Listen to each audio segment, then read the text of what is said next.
Assalomu alaykum, kanalimizning hurmatli obunachilari. Biz bugun sizlarga angina haqida ma'lumotlar berib o'tamiz. Agar siz kanalimizga obuna bo'lmagan bo'lsangiz, obuna bo'lib qo'yishni unutmang.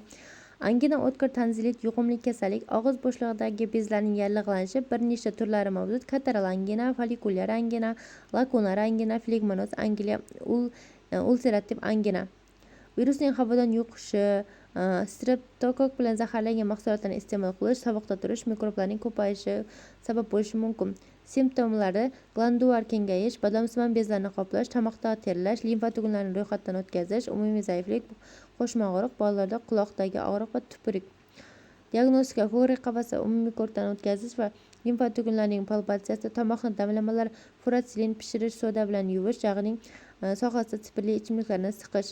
Kompozitsiyalar: surunkali tonzillit, glomerulonefrit, meningit, revmatizm, qonning shikastlanishi. Profilaktika: tomoqning iliq suv bilan yuvib tashlang, sovuq ichimliklarni cheklash, muzqaymoq yemaslik kerak, sovuq qilmaslik kerak, bo'yin va qo'ltiq ostidagi limfa tugunlarini massaj qilish.